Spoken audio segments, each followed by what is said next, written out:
Selamat sore, Assalamualaikum warahmatullahi wabarakatuh.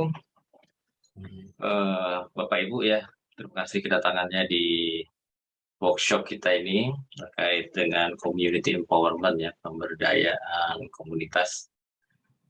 Sudah hadir bersama kita Mas Tori, bisa admit lagi ada yang masuk. Mas Tori sudah diperkenalkan tadi, di video sudah tayang ya, lulusan TL92 dan Direktur Yayasan Pikul. Nah, mungkin nanti akan banyak bicara dari sisi panelis ya. Dan juga sudah hadir bersama kita Mas Ari Kolokila ya, dari Kupang. Dua-duanya dari Kupang ya. Dari Kupang, siap. Terima kasih atas kehadirannya juga Mas Ari, salam kenal juga. Ini sekarang di geng motor imut ya. Geng tapi imut. Nah, jadi nanti akan dijelaskan secara detail. Biasanya kalau geng motor itu kan mengerikan gitu ya, atau apa istilahnya ya, image-nya buruk begitu ya, mengerikan lah, banyak melakukan hal negatif. Jadi nanti sesuai dengan tema kita mengenai penerapan teknologi ya untuk masyarakat gitu, kita lihat bagaimana kiprah dari Mas Ari dan gengnya gitu ya dalam pemberdayaan masyarakat dengan menggunakan teknologi sederhana gitu ya, atau teknologi tepat guna. Baik, kita akan mulai dari panelis dulu ya, dari Mas Tori ya. Mungkin Story sebagai direktur di Yayasan Pikul ya, yayasan sekarang ya, bukan perkumpulan Ya, lagi ya, ya, ya. yayasan. Bisa mulai dengan menceritakan kiprah atau asal ya, mungkin dari awalnya dari bagaimana Pikul terbentuk, kemudian kiprahnya seperti apa, dan juga mungkin bisa sharing beberapa hal yang dari pengalaman itu mungkin yang menarik ya, hal-hal yang bisa dijadikan pelajaran untuk kita. Mungkin silakan dulu Mas Tori, nanti saya tanya-tanya juga. Oke, ya saya 23 tahun ya di Yayasan Pikul. Nggak, sebenarnya ada kepotong sih. Mulai dari Yayasan Pikul terbentuk sampai sekarang. Nah, Yayasan Pikul sebetulnya dulu sih bekerja di urusan lebih banyak urusan masyarakat adat, HAM gitu ya. Kemudian hak perempuan, tetapi kemudian dalam 10 tahun setelah bekerja di Indonesia Timur, kita menemukan juga bahwa pendekatan-pendekatan kampanye itu bukan tidak ya, harus diperlengkapi dengan juga praktek-praktek pemberdayaan, dan salah satunya adalah dengan memperkenalkan teknologi ke dalam komunitas ya. Nah, karena salah satu mitra utama kita di dalam mengurus teknologi itu adalah geng motor. Geng motor imut itu difasilitasi oleh Pikul, kemudian dia menjadi mitra utama lah untuk urusan berbagai macam penerapan teknologi.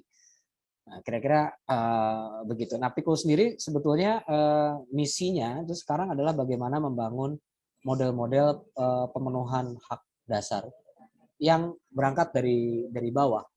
Jadi bukan hanya jadi bagaimana membuat masyarakat itu menjadi lebih percaya diri, lebih tidak tergantung pada segala sesuatu yang dari luar atau tergantung dari semata-mata dari bantuan, tetapi juga bisa mengembangkan apa yang mereka bisa kembangkan, mulai dari pangan lokal, terus kemudian juga energi lokal, sistem sumber daya air lokal gitu, dan terutama kita bekerja di urusan institusinya, bagaimana mengembangkan institusi supaya dia dia menjadi lebih sustain ya, dan ini kemudian yang kita perkenalkan ke dunia luar gitu, sebagai satu bentuk model self governing, mengurus diri sendiri. Itu yang kita coba arahkan. Mitra kerja kita banyak, kita bekerja sama ya, maksudnya dapat duitnya gitu dari Oxfam gitu misalnya, yang konsisten bertahun-tahun untuk mengerjakan urusan ini. Terus kemudian dengan GF SGP itu baru masih berlangsung itu di Pulau Semau, di mana Pikul menjadi koordinator dari 8 civil society organizations yang bekerja untuk membangun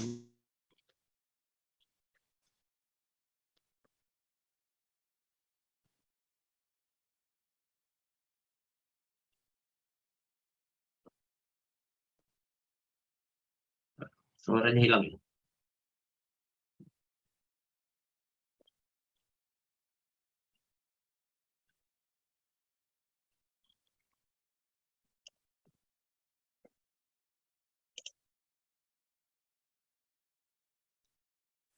Halo,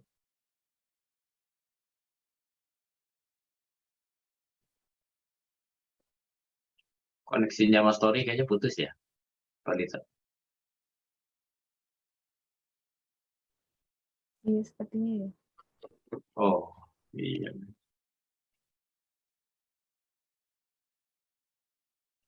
Oke, mungkin kita tunggu sebentar ya, Bapak Ibu, teman-teman. Ya, rupanya terdiskoneksi. Ada masalah dengan koneksi internet. Ya, jadi memang sesi ini cukup tertunda ya. Tadi juga Mas Ari sempat kesulitan tuh masuk ya, Mas Ari ya. Jadi agak susah masuk. Iya ya. Oke oke. Ya, untuk alhamdulillah sudah bisa gabung. Halo Mas, suara saya jelas ya Mas? Iya ya, jelas kok. Oke. Jelas.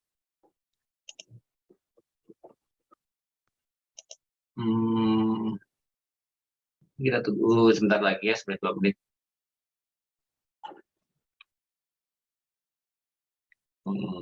Apa namanya? Yang namanya online ya, daring ini ya begini. Rentan terhadap gangguan koneksi. Kalau daring harus banyak sabar Mas. Ini udah ada di sana. Halo, Mas Tori. Sorry, tadi ada ponaan yang nyabut kamu. Kabel WiFi. Oke. Silakan diteruskan. Saya pikir. Oke. Jadi itu ini udah sampai di overview program dan tematik expertise-nya ya. Jadi ada kita natural resource management, kemudian disaster risk reductions, kemudian gender inclusions, urban issues, basic services. Nah, khusus untuk tema-tema yang terkait dengan terutama natural resource management ya,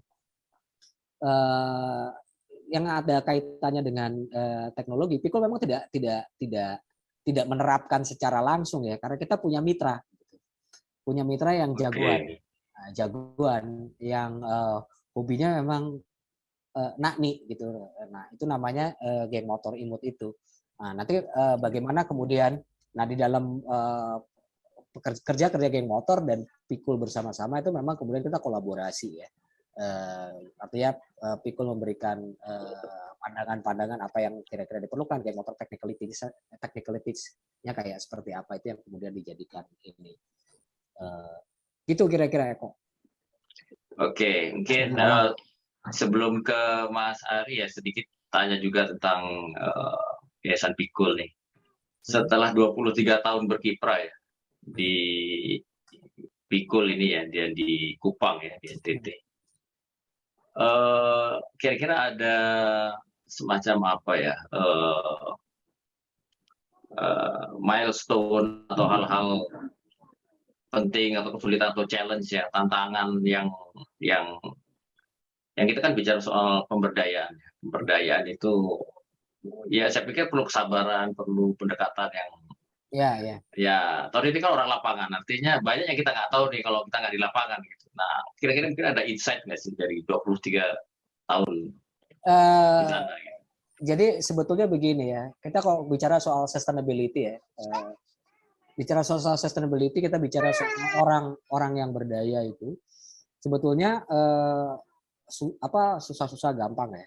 Karena lagi-lagi sebetulnya orang itu bekerja kan sebetulnya bukan institusi ya. Institusi itu adalah orang-orang.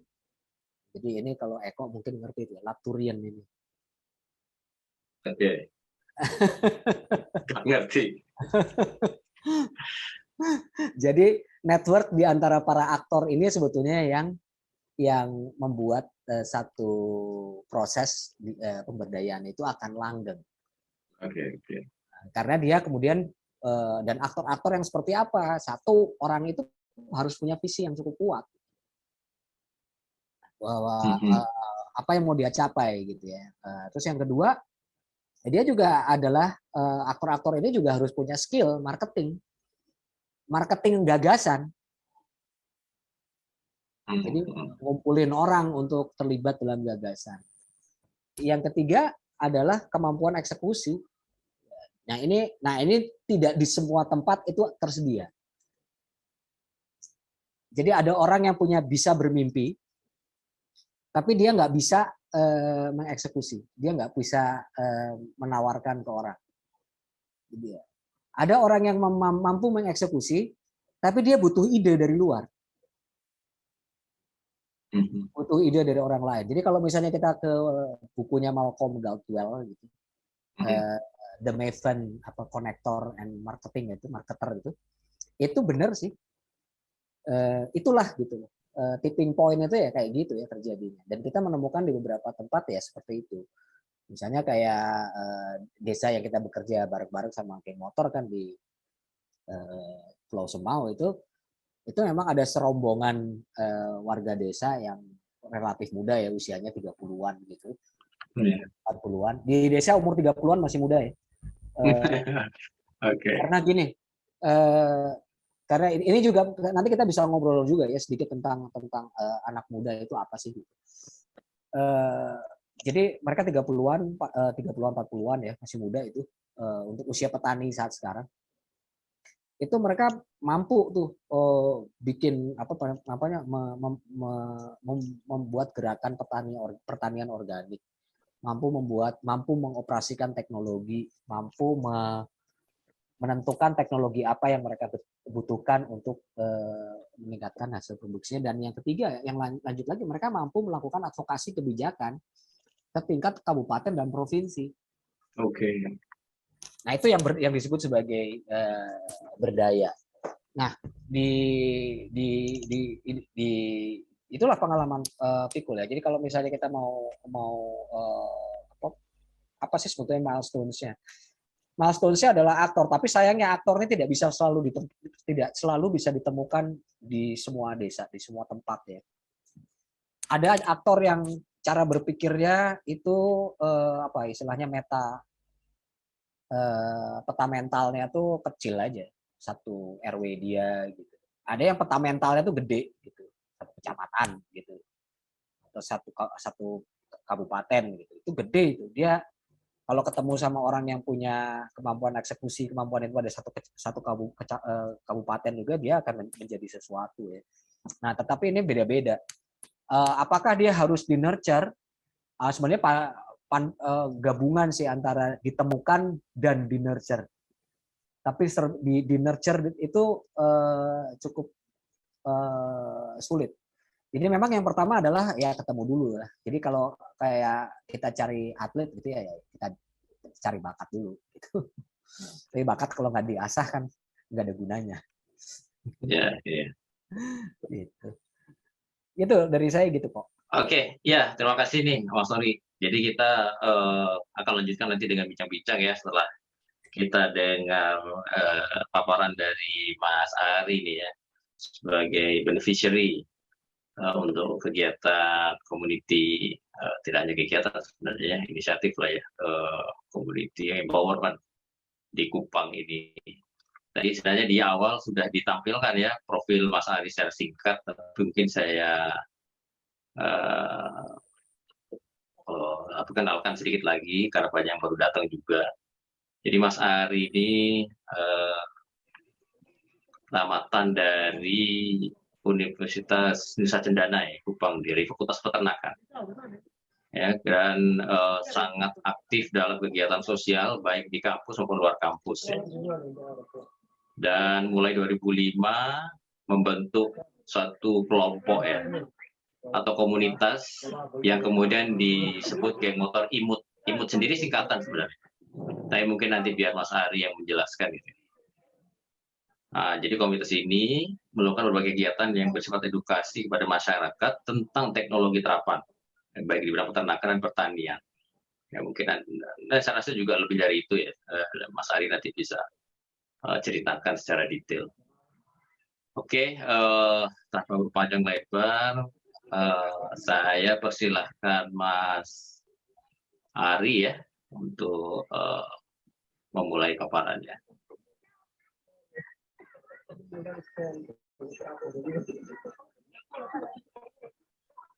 Oke, terima kasih Mas Eko. Selamat sore semua.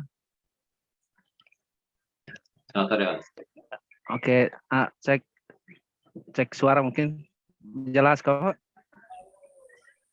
Jelas, oke, bagus. Oke, baik. Terima kasih atas kesempatan yang diberikan.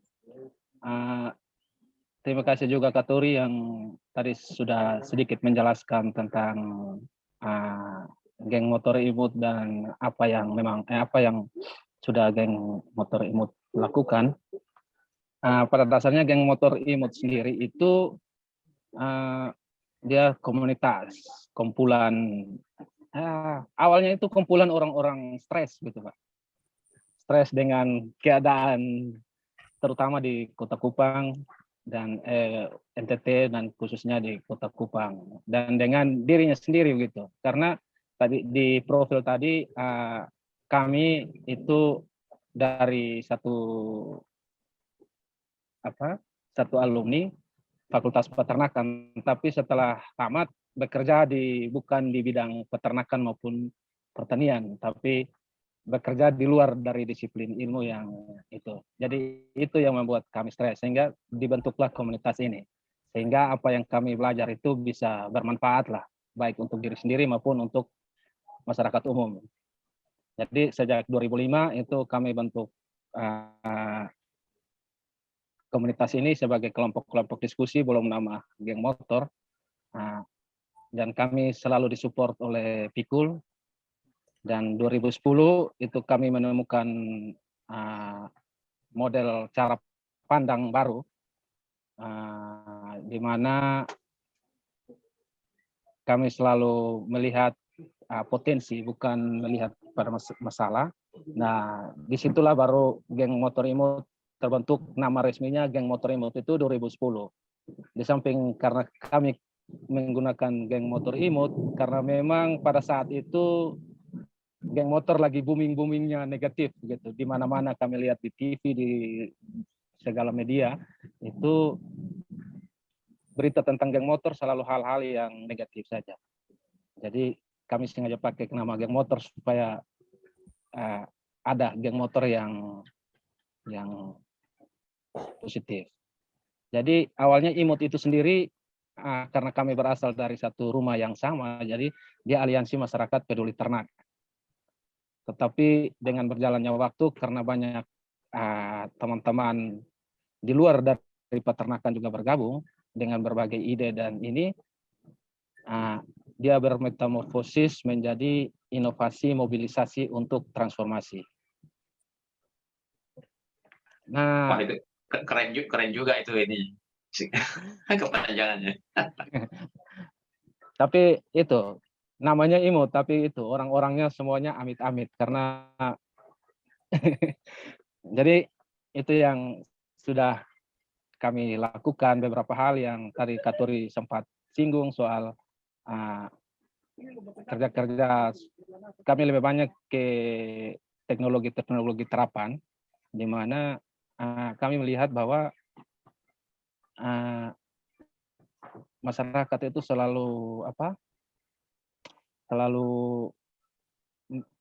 melihat hal-hal yang di luar gitu, sedangkan di dalam lingkungannya dirinya itu ada potensi yang memang yang bisa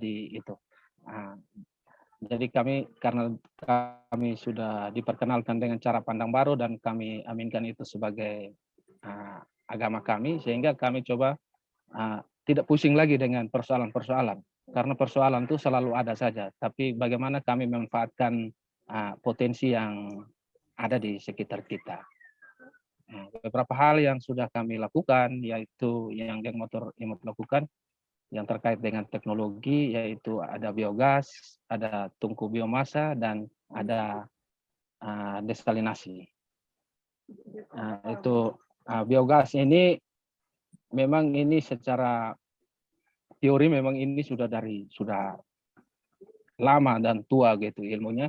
Tapi kalau orang mendengar biogas pasti pikirannya langsung lari ke biayanya cukup mahal dan sebagainya.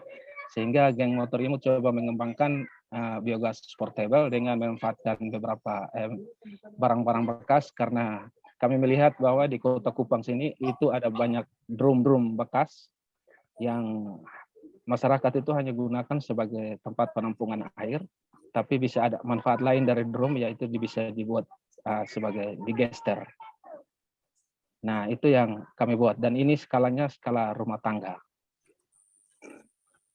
Nah, ini yang drum ini.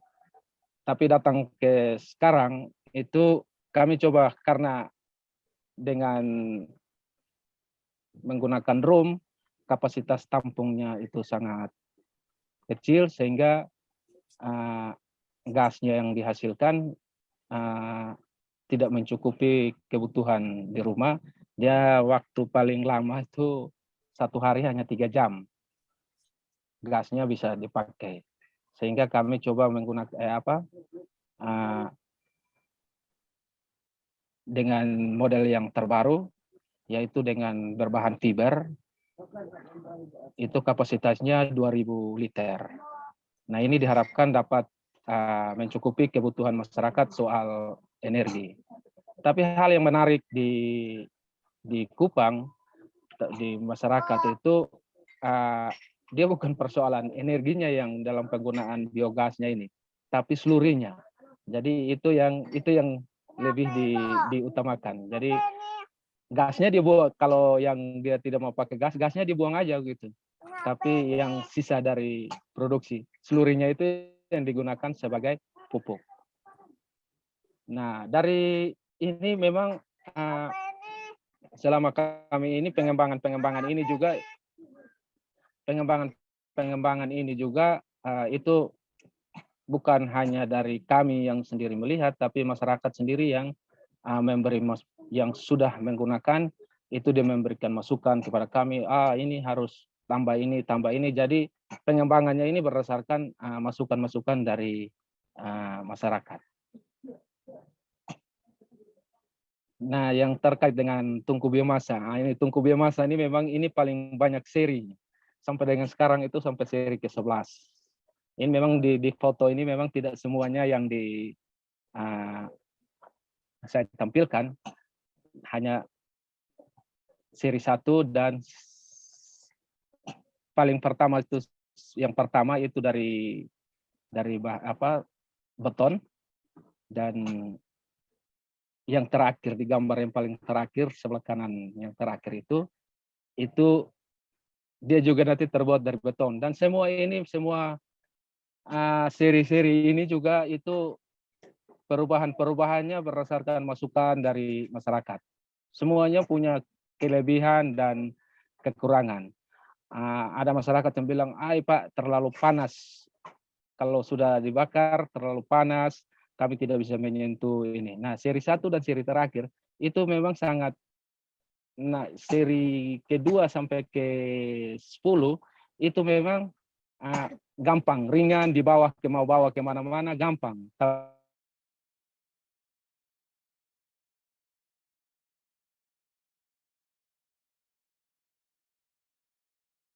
Ngelas dan bahan-bahannya juga sangat mahal gitu. Kalau masyarakat, kalau dia hanya butuh 1 kompor, tidak mungkin dia hanya beli bahan untuk kebutuhan 1 kompor, tapi beli bahannya dia paket gitu.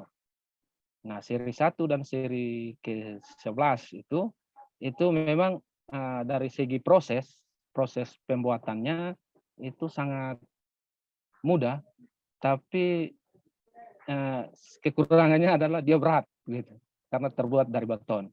Nah, yang seri terakhir itu geng motor imut coba tidak membuat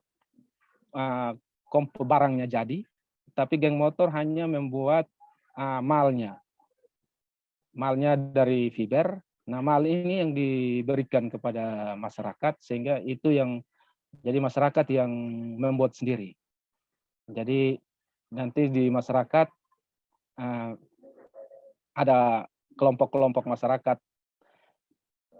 kelompok-kelompok tani ataupun kelompok-kelompok di masyarakat itu yang itu bisa dijadikan sebagai pendapatan dari kelompok-kelompok itu. Jadi dia bisa produksi sendiri dan dia jual kepada masyarakat yang ada di sekitarnya. Lanjut, Mas. Nah, ini kalau yang desalinator. Nah, desalinator ini juga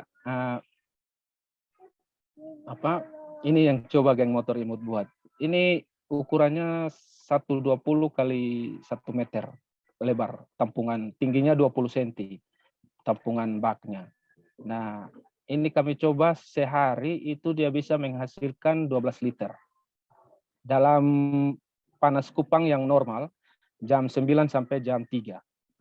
Dari jam 9 sampai jam 3 itu dia bisa menghasilkan air tawar itu 12 liter. Daya tampung air lautnya 33 liter. Jadi kita isi air 33 liter, dia menghasilkan air tawarnya 12 liter, dan ada pendapatan, ada garam. Endapannya itu bisa langsung dijemur untuk jadi garam. Oke. Nah, ini mungkin itu tadi saya bilang mengapa kami mengembangkan teknologi-teknologi ini, itu. Salah satunya adalah mengurangi dampak terhadap lingkungan. Karena lebih banyak yang kami lakukan menggunakan bahan-bahan bekas dan memberikan alternatif solusi terhadap persoalan yang ada di masyarakat. Nah, kenapa? Misalnya biogas itu karena di Kupang sini mayoritasnya adalah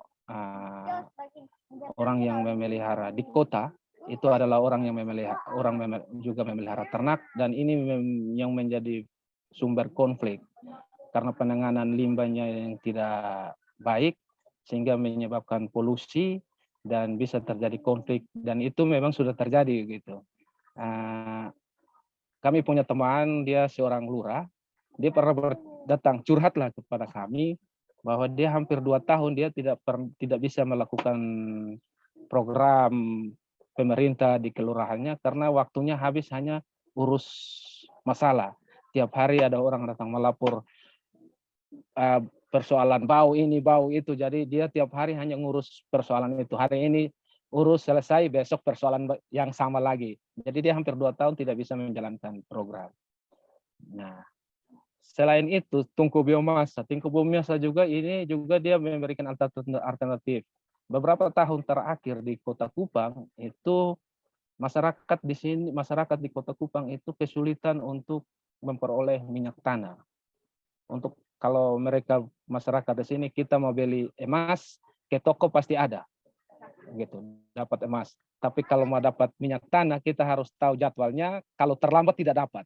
Nah, ini juga memberikan solusi karena dengan tungku biomasa ini masyarakat bisa menggunakan biomasa yang ada, ranting-ranting ataupun kayu, menggunakan sedikit kayu bisa dalam hari itu dia bisa hidup lah. Lanjut, Mas.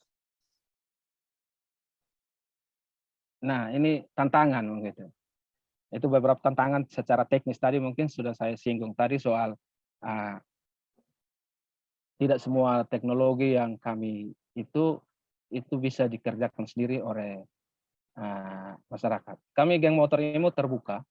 Masyarakat silakan untuk melihat dan sistem kerjanya silakan itu, tapi ada hitungan-hitungan itu, dan kami juga selalu memberikan pelatihan atau belajar bersama masyarakat untuk melakukan ini. Dan soal sumber daya manusia dan karakter. Nah, salah satu hal ini yang menjadi persoalan di kami yang sudah keliling di beberapa tempat di NTT ini. Jadi masyarakat di sini itu semua halnya dia mau begitu. Kami datang bawa apa dia terima begitu. Tapi untuk menggunakan untuk keberlanjutannya itu yang menjadi persoalan. Nah, sehingga sebelum kami memberikan sesuatu, memang perlu waktu untuk kami melihat betul-betul orang ini membutuhkan atau tidak begitu. Dia tidak butuh, tapi kalau kita bawa pasti dia terima begitu. Nah, dia terima, dia simpan dan tidak gunakan. Nah, itu yang menjadi persoalan. Mungkin itu sedikit cerita dari saya, Pak. Terima kasih. Oke, terima kasih ya, Mas Ari, menarik sekali ceritanya.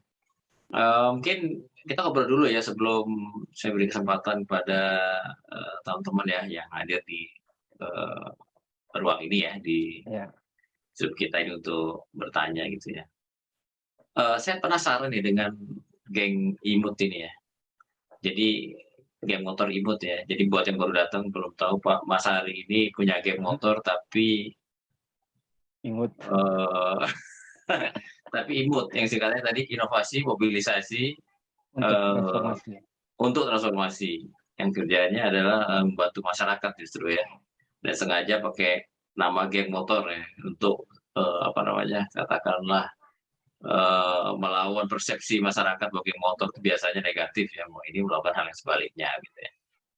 Oke, yang saya penasaran ini berapa banyak sih orangnya, dan apakah full time mereka ini sepenuhnya melakukan kegiatan ini, atau sebagian itu sebenarnya kerja jadi guru atau jadi pegawai di mana di waktu senggangnya di geng imut, atau bagaimana sih sebenarnya karakter geng ini sendiri nih sebelum kita bicara soal kontribusinya ke masyarakat. Ya, jadi di geng motor imut itu dia dari berbagai macam orang gitu. Ada yang pegawai, polisi, politik, dan pokoknya dia, jadi kita ini lebih banyak memanfaatkan waktu luang sebenarnya. Itu awal-awalnya. Namun dari beberapa tahun terakhir itu kami disupport oleh Pikul dan GF, karena awalnya kami hanya melakukan berbagi pengalaman, berbagi ilmu ke kampung-kampung itu modal dengan kenalan. Jadi kita kenal ada orang tua di sana, di kampung sana, kita hubungi, dia bersedia, kami turun 1-2 malam. Jadi pas waktu senggang, pas hari libur, kita turun untuk berbagi, dan itu pengumuman di media sosial dan pasti semua teman-teman ngumpul, dan intinya kalau kamu mau ikut, kau harus siap apa yang harus kamu mau berbagi di sana gitu. Nah itu yang kami lakukan, dan beberapa tahun terakhir ini kami disupport oleh Pikul dan GF, dan itu kami lebih banyak di Pulau Semau, pendampingan terhadap masyarakat petani di Pulau Semau. Oke, menarik sekali. Kemudian sejauh ini bagaimana dengan tanggapan masyarakat sendiri? Tadi diceritakan sedikit, harus bisa memilih dan milah mungkin mana yang patut dibantu mungkin gitu ya, karena kalau tidak hanya disimpan dan tidak berguna. Jadi sepanjang ini udah berapa tahun dari udah dari 2008 ya tadi ya? 2005, gerakannya mulai dari 2005, tapi nama geng motornya 2010. Oh, 2010. Ya. Katakanlah dari 2005 berarti kan 16 tahun sudah ya? Ya. Dan terus gitu ya, masih terus gitu ya. Nah, selama 16 tahun itu apa pengalaman-pengalaman yang katakanlah ya mungkin ada yang bagus, ada yang jelek gitu ya. Namanya 16 tahun kan pasti tidak semuanya manis juga gitu ya. Bisa berbagi sedikit mungkin, Mas Ari? Iya. Jadi selama kami berkeliling berkelana ke kampung-kampung. Itu yang agak kurang bagus sendiri itu yang tadi saya sudah sempat sampaikan di awal soal uh, keinginan karakter atau masyarakat itu kita datang bawa apa dia terima.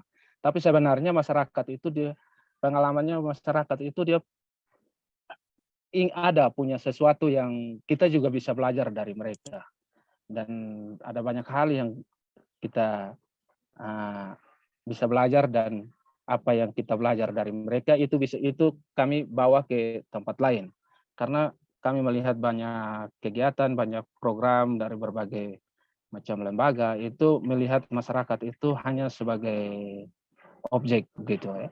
Jadi dia menganggap masyarakat itu memang dia memang harus dikasih ini, harus dikasih ini, tapi sebenarnya dia tidak butuh itu sebenarnya. Itu. Jadi di masyarakat itu sebenarnya ada banyak sekali potensi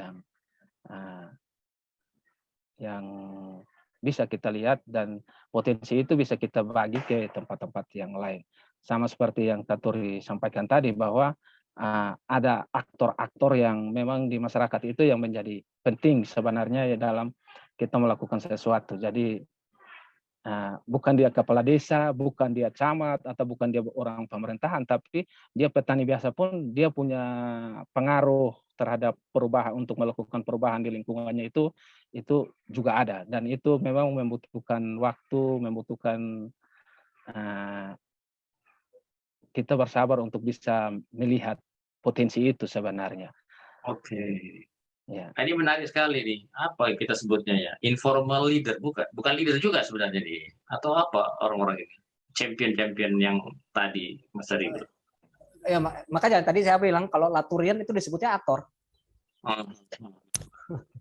Karena dia dia ini mampu melakukan sesuatu. Dia punya peran besar gitu. Dia punya peran besar di dalam kehidupan masyarakatnya. Dan itu memang biasanya selalu ada gitu. Mau itu dia macam-macam, itu preman apa segala macam. Beberapa program kita di Pulau Semau itu teman-teman yang mendekatinya preman kampung. Karena preman kampungnya masih muda gitu, dan ketika kita mau bikin wisata, ini kebetulan preman kampung ini juga pinter seni juga gitu. Ya udah dideketin aja, cara mendekatinya kita ajak minum aja gitu. Sama. Oke. Kemudian sharing berbagi, terus kemudian kita ini kan. Nah, jadi salah kalau misalnya kita melihat bahwa hanya orang yang kelihatan baik yang mampu melakukan perubahan.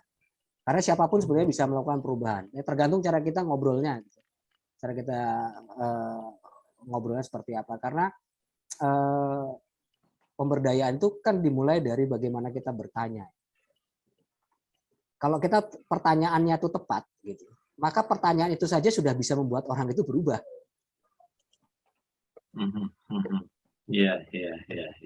Nah, jadi the art of inquiry itu, itu dalam proses pemberdayaan tuh jadi penting kan. Kalau ini dasar ya, para pemula di kantor kami lah di Pikul, mungkin di geng motor juga sama. Itu orang nggak boleh bertanya, nggak boleh kasih sesuatu dulu loh tuh kalau misalnya ke lapangan. Hanya boleh nanya dan mendengar. Benar. Gitu, karena kita kan suka ateng gitu loh. Ini ketahuan banget juga filmnya tuh ateng sok tahu. Betul. Kan jadi aktor itu nggak jadi beda dengan tokoh masyarakat sebenarnya ya. Nggak harus tokoh dia ya. Ya, karena bisa jadi aktor di sini. Kita kan bisa petakan dia dari pembicaraan, misalnya temannya siapa gitu. Dia kelihatannya biasa-biasa aja gitu. Nggak taunya tuh temannya tuh mulai dari mana sampai mana gitu. Kayak ada satu aktornya geng motor itu dia udah melakukan perjalanan hampir Indonesia, itu cuma Indonesia Timur aja yang dia belum pernah berjalan. Dan dia mendapatkan ilmu banyak sekali. Dan ini dia punya ide banyak. Dia hanya perlu dihubungkan dengan orang yang punya teman lebih banyak. di kampungnya. Nah, sehingga kemudian nanti dia bisa punya pengaruh lebih besar. Ini ceritanya Om Yeri. Iya. Nah, ini kan absurd ini, gitu kan. Tapi dia apakah dia kepala dusun? Bukan. Dia cuma petani mangga, sekaligus punya bengkel motor. Udah, itu sehari-hari. Tapi ketika ditanya, kok cara nanam mangganya lucu ya? Dia di pulau-pulau kan tekstur tanah ini kan beda-beda ya. Nah dia tuh bisa nanam pohon mangga itu di tanah yang teksturnya lempung. Aneh, kok bisa dia nanam di tekstur lempung gitu, dia bisa punya kebun mangga ratusan gitu. Ini cerita, oh begini caranya. Terus yang lain saya tanya kan, yang lain tidak dikasih tahu. Dikasih tahu juga nanti mereka belum tentu. Nanti kalau mereka kira-kira tertarik, datang baru saya ajarin. Nah, ada yang modelnya kayak gitu juga. Nah itu macam-macam ya. Nah, kita apa namanya, kalau misalnya kita datang ke kampung itu selalu ada banyak hal ya. Nah saya kalau misalnya saya kan selalu dengan apapun ya program tematik ya, harus ke kepala desa, harus kemana kan. Ya, kalau misalnya pemerintah juga ke kabupaten juga kita harus ketok pintu dulu ke bupatinya, terus tadi bupatinya kasih tahu orangnya ini. Padahal ketika kita cuekin deh itu mereka gitu, para pejabat itu kita cuekin, kita bisa dapat harta karun jauh lebih banyak dibandingkan kalau kita ngikutin kehendak dari para ini. Iya, yang formal lah, yang pendekatannya formal mungkin itu. Ya itu nggak dapat apa-apa malah gitu kan. Dikasih, oh ini nih kelompoknya, kata gini, tidak ada minat, tidak ada ketertarikan. Yang tertarik justru mereka yang ada di pinggir kelas, yang ngeliatin aja gitu. Kita ngerti tuh, si Ari tuh lagi ngerjain apa gitu tuh, ada tuh yang gitu-gitu juga itu. Nah, nanti begitu selesai pelatihannya apa segala macam, nggak taunya dia tuh yang berada di pinggir kelas itu yang ngerjain. Iya. Nah, pengalaman di lapangan ini yang apa ya?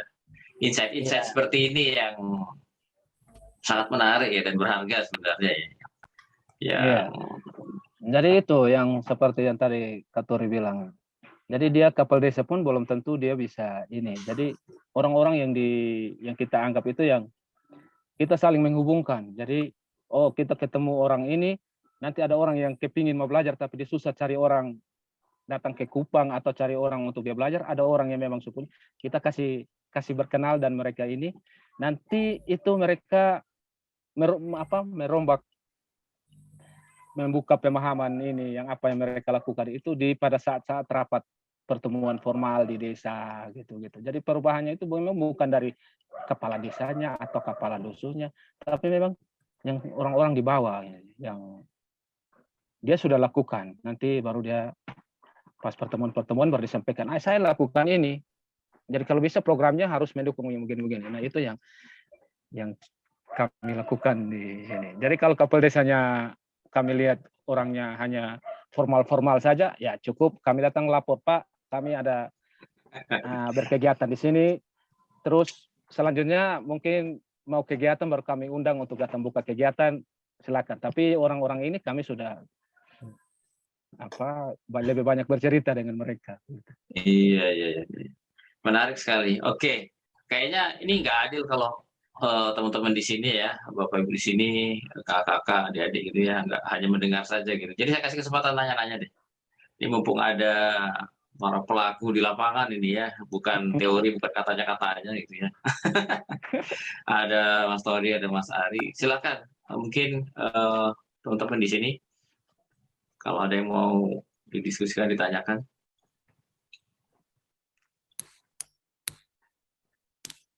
Si Ricky bilang tuh, Bruno Latour, artefak alat-alat teknologi dianggap sebagai aktor. Sebenarnya kalau jadi istilahnya untuk benda mati kan aktan ya.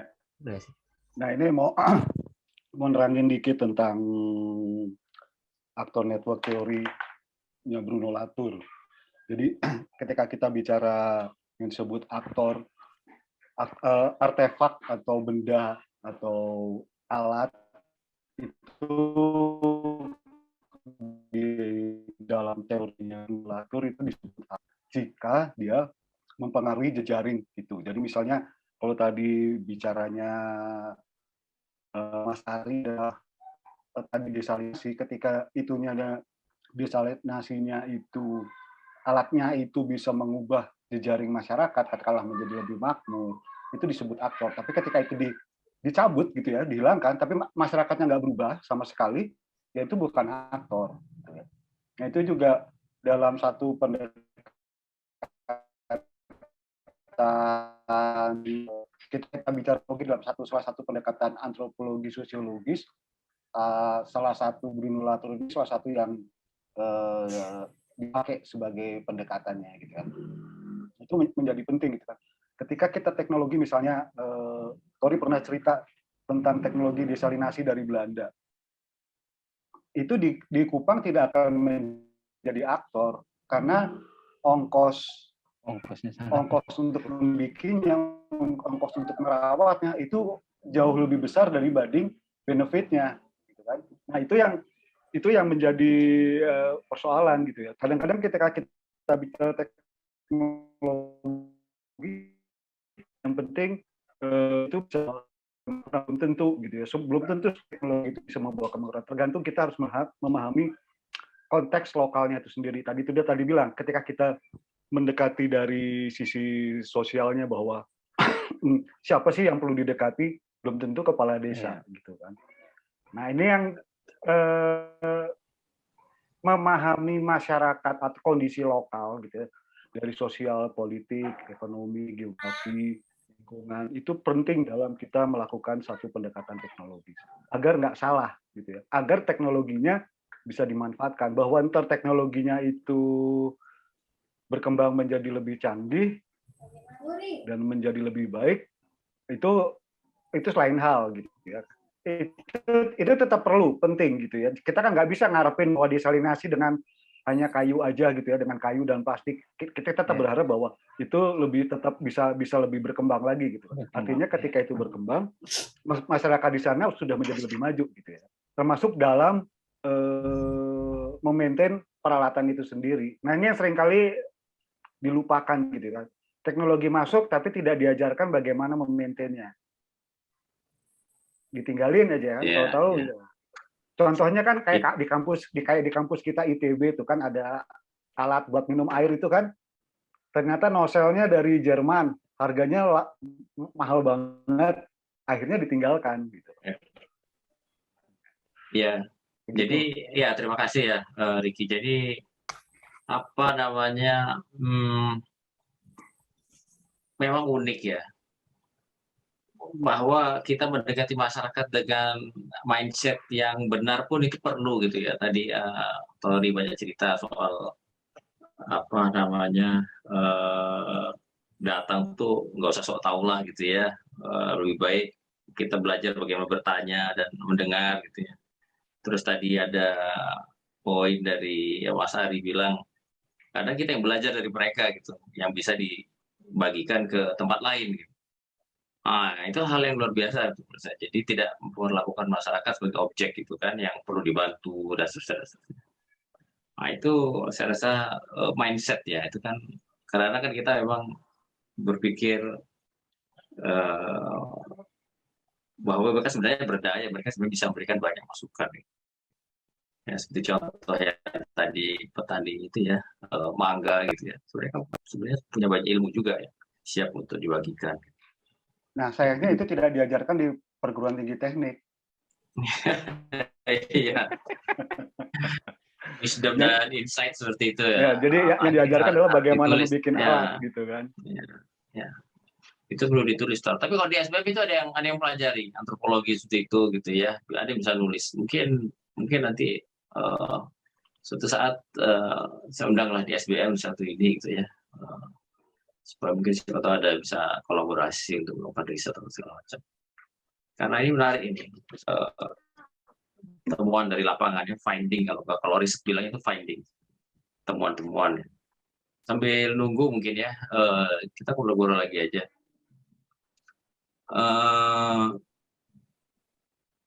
Apa namanya?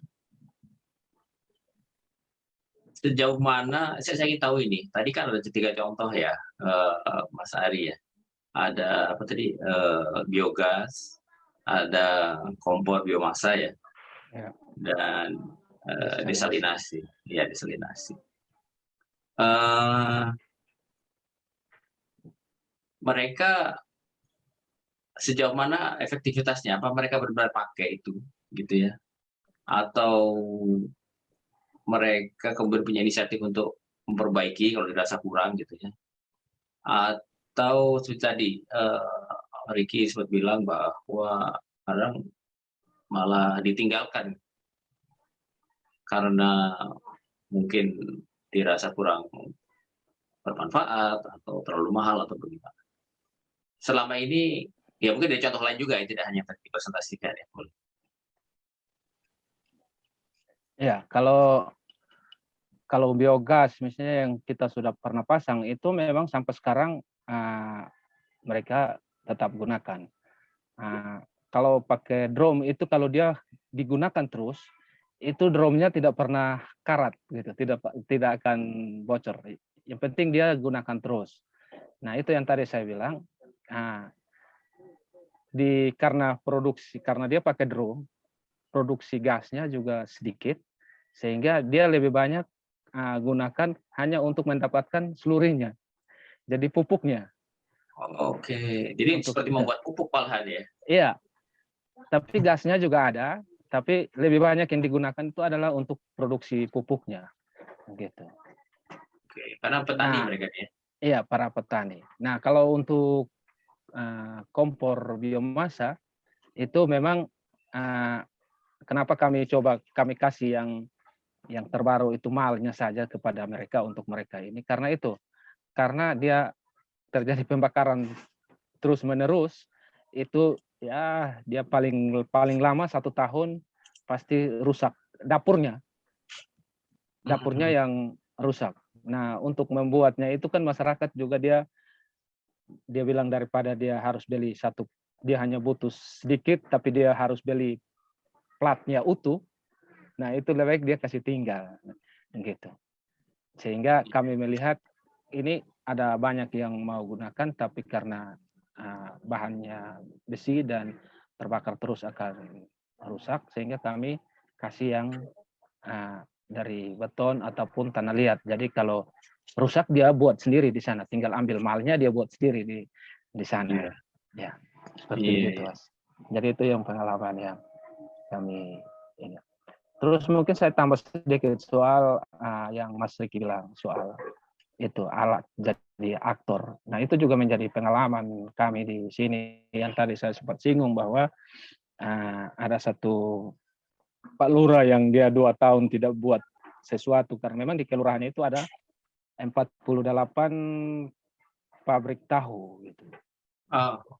Nah, dan limbah tahunya itu dibuang, dialirkan ke got, dibuang sembarang, dan dia terjadi peresapan ke sumur-sumur warga sampai warga marah-marah karena sumurnya tidak bisa digunakan gitu. Bau sekali. Bau. Jadi kami coba untuk dekati. Pak Lurah ini datang curhat lah begitu, cerita-cerita bau gorengan sore-sore kita nongkrong di markas, dia cerita. Jadi kita bilang, sudah Pak Lurah, kapan ada waktu kumpul yang pengusaha-pengusaha itu. Nah, dari 48 pengusaha-pengusaha itu ada satu yang dia jadi bosnya, pengusaha besarnya gitu. Nah, kita cerita dengan dia, sehari dia habiskan kayu 4 pick up. 4 pick up itu kalau dibawa ke truk itu 2 truk. Kayu yang besar-besar. Gelondongan ya, kayu yang usianya 7-8 tahun lah gitu. Nah, jadi kita cerita-cerita dan dia ternyata limbah tahunya ini kan bisa jadi sumber energi untuk sebagai bahan bakar untuk produksinya. Dan dia mau lihat bisa atau tidak. Jadi dia pakai drum dulu. Dia coba pakai limbah tahu itu dibuat biogas, gasnya dia pakai untuk masak kacang. Dia lihat jadi, dia buat yang besar. Pakai tangki mobil. Jadi dia beli mobil tangki, tangkinya diambil untuk itu, jadi tempat penampungan limbah tahu itu. Nah itu juga itu yang membawa dampak ya, limbahnya tidak kemana-mana. Jadi dia buat bak tampung limbahnya, terus dimasukkan ke dalam tangki, jadi biogas, dia kembali untuk produksi tahunya gitu. Nah itu mungkin. Oke. Limbah tahunya sendiri dipakai lagi atau? Nah limbah tahu Bisa. yang keluar itu bisa digunakan sebagai pupuk lagi gitu. Oh, sebagai pupuk. Ya Oke, karena oke. dia sudah dia bagi Wah, ke warga-warga yang iya ya, kemarin ini tercemar itu. betul betul. Jadi sebenarnya karena ini sebenarnya solusinya bisa dibilang brilian, menyelesaikan masalah bau, masalah ampas tahu ya atau limbah tahu ya, dan menghasilkan energi dan juga menghasilkan pupuk gitu. Jadi tidak hanya menyelesaikan masalah, tapi bahkan memberikan keuntungan yang lain gitu ya. Nah, ini brilian sebenarnya. Padahal teknologinya sangat-sangat sederhana ya. Nah, ini luar biasa ini Mas Ari dan gengnya ini. Ya itu saya dengan dukungan ini ya, Google dan yang lain mungkin. Jadi yang Jadi lain masih ngomong circular economics. Dia udah mempraktekkan circular economics. Karena di circular economics kan nggak ada yang namanya limbah. Yang ada itu bahan baru. koneksi ya. Iya, jadi limbah adalah bahan baru untuk sesuatu. Jadi limbah tahu ya dia bahan, sebetulnya bahan energi dan bahan pupuk gitu. Itu inti dari sirkular kan di situ. Halo. Ya, halo. Tadi ya sampai circular economics terus putus tuh. Ulang lagi deh. Yang Oke. lain saya ngomong. Oke, jadi kalau misalnya yang lain masih berkonsep-konsep real circular economics saya seperti apa? Circular economics saya ya kayak ini, menjadikan semua limbah itu jadi bahan. Karena intinya di situ tidak ada limbah. Limbah tuh nggak ada di dalam konsep sirkular. Yang ada tuh bahan. Jadi limbah adalah pada dasarnya adalah bahan untuk jadi sesuatu. Jadi muter-muter aja di situ terus gitu. Iya. Dan apa namanya? Yang menariknya lagi solusi ini bisa dilakukan sendiri gitu ya. Ya, sebetulnya Artinya nggak perlu campur tangan, katakanlah misalnya perusahaan besar CSR kayak gitu, itu kan biasanya perlu kayak gitu tuh perlu dana besar. Ini kan mungkin enggak ya. Sebenarnya kalau jadi kan gini, misalnya Ari yang nggak cerita nih, dia sebetulnya ada satu proses yang menarik nih, dulu pernah coba sama geng motor. Kan idenya itu kan adalah gimana caranya supaya orang mau pakai biogas ya, Biogas. dibuat portable gitu. Gimana caranya bikin portable? Kalau dimampatkan itu ke dalam tabung, apakah mungkin? Jadi karena dia low pressure, gimana kalau dijadikan high pressure? Nah, nggak ada loh yang kepikir bahwa itu bisa dijadikan high pressure. Dan ini menurut saya bisa dilakukan pada peternakan-peternakan besar. Jadi kalau misalnya secara teknologi, misalnya IA, ITB mau punya peternakan 1.000 ekor sapi gitu, ya jangan jualan sapi doang. Kalau mau jualan biogas portable, karena kan teknologinya sebetulnya ada, ITB masa nggak bisa bikin low pressure jadi high pressure, gitu kan? Terus kemudian slurry-nya bisa dipakai. Itu kayaknya sesuatu yang mungkin itu pernah dilakukan percobaannya, tapi karena nggak punya alatnya, ya gagal gitu. Itu tadi beta baru mau ngomong untuk omong. itu kita pernah coba padatkan biogas itu dengan mengisinya ke tabung freon. Kita mengambil tabung-tabung yang sudah dibuang-buang, itu biogasnya kita isi ke tabung itu. Tapi itu tidak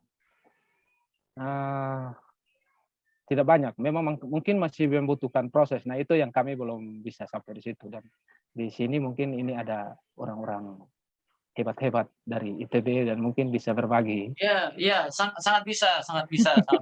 Wah, seperti ini nih bagus nih. Karena gini, ini informasi aja. Sekarang saya kasih informasi sedikit ya. Saya kebetulan ada di LPIK. LPIK itu Lembaga Pengembangan Inovasi dan Kewirausahaan ITB. Kenapa lembaga ini ada dan penting? Karena kita punya akses ke semua pusat penelitian dan semua peneliti, dosen-dosen ITB. Kita tahu siapa bisa berbuat apa. apa yang mereka lakukan, paten yang mereka punya, kompetensi yang mereka punya, kita punya. Jadi kalau ada persoalan kayak gini, ya bisa dikomunikasikan. Nanti saya cari siapa yang bisa, gitu. Mungkin dari teknik lingkungan, ya jurusannya atau mungkin orang dari SITH ya. SITH itu biologi, biologi dan apa namanya bioscience lah, apa namanya life science gitu ya. Bisa itu Mas Ari. Nah, jadi kalau ada Oke, siap. masalah kayak gini bisa. Jadi dan kita juga punya yang namanya kegiatan pengabdian masyarakat, yang dananya juga ada yang bisa kita cari, jadi tidak akan membebani gitu ya. Oh itu sangat bisa. Ya, jadi masalah komunikasi aja menurut saya sih. Oh, Siap. banyak kok. Diundang nih, makasih sama Ricky. Nih Ricky yang paksa-paksa saya bantuin gue loh. But anyway, Oh, mau tanya kok. ya silakan. Ini pertanyaan sama dengan yang ada di ITA gitu ya. Dari ketika pengalaman geng imut dan pikul ini ketika memperkenalkan teknologi ini ada persoalan nggak? Dalam artian persoalan bukan persoalan teknis, ada yang menolak nggak? Karena kan biasanya ada yang merasa terganggu otoritasnya lah dalam tanda petik gitu ya, secara sosial. Nah itu ada nggak? Dan kemudian kalau ada, menyelesaikannya gimana gitu kan? Iya, nah ini bagus nih. Silakan mungkin dari Atari atau Mas Ari, kenyataan di lapangan gimana nih? Oke, itu saya dulu, nanti sebentar baru Katori nambah ya. Kalau ini bagi kami soal lo mau menolak mau apa itu urusan lo begitu. Intinya kami lakukan sesuatu yang benar-benar berdasarkan kebutuhan, ya berdasarkan kebutuhan masyarakat gitu. Jadi ada perusahaan ke apa yang bilang ini dia punya, ya terserah gitu. Tapi yang penting hari ini masyarakat itu terpenuhi kebutuhannya dan dia bisa lakukan sendiri gitu. Itu prinsip bagi kami. Oke. Wah, menarik sekali. Tapi itu pernah kejadian atau belum pernah selama ini pengalaman? Pengalaman selama ini belum pernah ada. Hanya mungkin itu dari pihak pemerintah saja. Dan ini sedikit cerita bahwa di pemerintah kota sendiri itu dulu pernah terbitkan peraturan di tahun 2009 atau 2010 itu ada melarang orang beternak di pemukiman di dalam kota gitu. Nah sedangkan masyarakat di kota sini ya beternak itu adalah sesuatu ya itu menjadi tabungan hidup lah. Entah dia tuh sudah pejabat kah, dia pegawai kah, apa tetap paling tidak 1-2 ekor itu dia pasti pelihara di rumahnya gitu. Nah kami melihat bahwa perda ini memang belum terlalu ini sehingga kebetulan jadi cara advokasinya adalah kebetulan ada teman-teman media yang dipercaya oleh pemerintah kota untuk ada satu kegiatan kota namanya Kupang Green and Clean lah begitu, lomba kebersihan antar kelurahan, keindahan antar kelurahan, dan kami minta satu space dan kami pajangkan semua apa yang sudah kami buat itu di situ, dan kami agak maksa-maksa juga kepada panitia kalau bisa Pak Wali Kotanya datang ke sini gitu, datang lihat begini, oh kalau biar orang beternak tapi yang diurusnya adalah limbah, bukan melarang gitu. Nah dari situ dia Pak Wali Kotanya lihat, oh ini bagus, undang kami untuk mendesain satu proyek kota rumah potong hewan, dan itu kami desain sampai pokoknya tidak ada yang terbuang lah, dari dia potong dagingnya dijual sampai semuanya itu masuk semua. Setelah desainnya jadi, ya kan kami bukan siapa-siapa, jadi langsung dikasih kepada orang lain, dan yang kami desain memang dia jadi rumah potong hewan, tapi sekarang jadi perumahan dokter hewan gitu. Jadi itu. Oke. Menarik ceritanya. Mungkin ada tambahan dari Tari. Kalau teknologi rumahan tuh jarang ya, jarang yang mengalami pertentangan karena kan tawarannya jelas ya, ini mempermudah hidup kita. Nah, jadi yang terganggu juga nggak banyak juga. Dan kemudian kan nggak dipaksa kan. Modelnya kan model pendekatan kita kan adalah yang mau ikut, yang enggak ya udah, gitu kan. Modelnya kan begitu. Nanti harapannya kan karena ini mereka ini yang mau, ini kan kemudian akan menjadi aktor-aktor yang kemudian nanti akan menyebarkan marketing dari teknologinya ini. Nah, ya modelnya kayak dagang gitu lah. Jadi relatif sebetulnya nggak terlalu apa, untuk yang teknologi rumahan sebetulnya relatif tidak ada pertentangan. Yang kemudian biasanya jadi pertentangan itu kalau teknologinya teknologi yang digunakan untuk publik. Misalnya masang pompa air di sumur umum. Nah, itu rame itu. Karena kan nanti itu pernah kejadian. Ya rundingannya panjang lah. Gitu. Rundingannya panjang gitu. Karena itu sumur kan gini di NTT rata-rata sumur tua apa segala macam itu kan ada, walaupun itu publik ya, tapi kan ada ownernya dan selalu ada apa ya, ada wisdom di situ ya, bisa jadi wisdom, bisa jadi bukan wisdom juga, bisa jadi power game ya. Tapi ketika kita misalnya mau nyoba untuk masang, oke nih supaya ibu-ibu nggak repot lah mikul air gitu.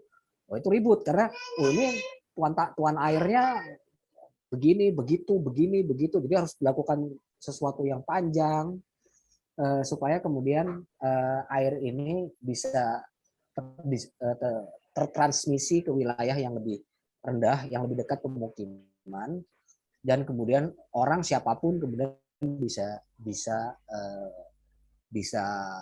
terlibat dalam mengambil air, dan itu mitra kita yang lain ya, Yayasan Cemara. Waktu proyeknya tuh cuman 12 bulan, 8 bulan itu dihabiskan untuk berunding. Negosiasi. Masangnya mah cepat, masang teknologi pompa air itu berapa lama sih gitu kan.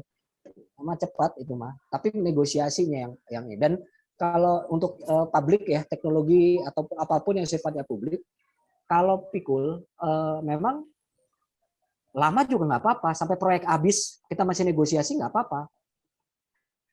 Bukan itu proses, karena prosesnya adalah proses deliberasinya yang penting.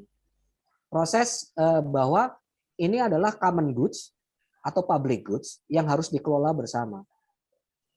Dan kemudian teknologi nanti akan mengubah, akan jadi aktan atau dia akan ini, nanti kita bisa kita nilai ya. Misalnya di tempatnya Yayasan Cemara itu ya, di satu desa di Pulau Semau juga. Itu penempatan pompa air SWPS ya, solar water pump system, dan tandon-tandon air di sekitar pemukiman itu membuat laki-laki mau ikutan ngambil air. Dulunya nggak ada yang mau laki-laki ikutan ngambil air jauh, karena kan ngambil air secara tradisional memang ini perempuan, dan laki-laki juga punya bisnisnya yang lain, ya, punya urusan yang lain, ngejar sapi lah apa segala macam. Jadi kalau misalnya ikutan ngambil air, waktunya habis, sudah keburu siang. Nah jadi, ketika itu didekatkan, nah sekarang bapak-bapaknya itu mau tuh ngambil air loh, cuma 15 menit. Nah itu kan dia mengubah masyarakatnya gitu. Si teknologi ini mengubah masyarakatnya. Tapi menuju ini, nah ini panjang nih. Harus nanti pipanya lewat, siapa punya tanah lah, inilah dikasih tahu lah. Tapi saya nggak butuh air dari situ, saya punyanya dari sini, jadi nggak usah. Saya nggak usah diinin karena itu saya nggak butuh. Karena saya nggak butuh air dari situ, saya nggak di tanah saya nggak boleh dilewatin pipanya. Ngomong lagi gitu-gitulah, diketok satu-satu. But tapi itulah cost-nya ya. Buat kami deliberasi jauh lebih penting dibanding gua tahu apa yang lu mau dan gagal, seperti kereta cepat. Iya. Menarik sekali ceritanya ya, contohnya. Jadi boleh gue tambahin kok. Iya, silakan.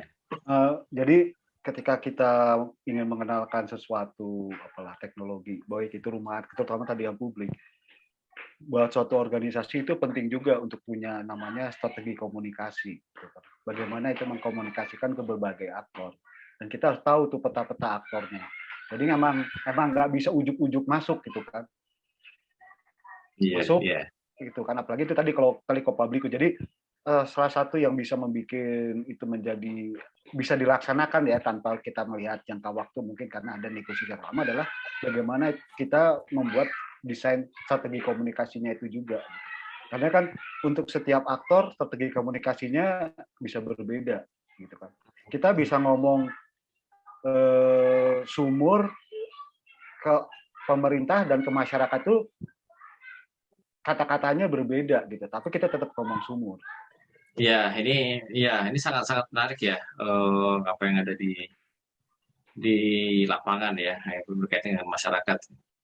Ternyata memang proses itu kadang-kadang bukan hasilnya, tapi prosesnya. Dan bahkan teknologi itu hanya jadi enabler kemudian ya, bukan sesuatu yang katakanlah benar-benar bukan di situ persoalannya lah, kurang lebih seperti itu ya. Banyak hal lain yang harus diselesaikan terlebih dahulu, kira-kira seperti itu. Baik, menarik sekali, luar biasa. Community empowerment ini banyak sekali aspek ya, apa namanya, yang harus diperhitungkan gitu ya, dan juga apa namanya, tidak hanya masalah pendekatan ya, tapi juga cara pandang atau mindset terhadap masyarakat juga kita harus tepat gitu ya, tidak bisa searah atau istilah tadi sok tahu ya, menarik saya. Kita akan closing statement dulu.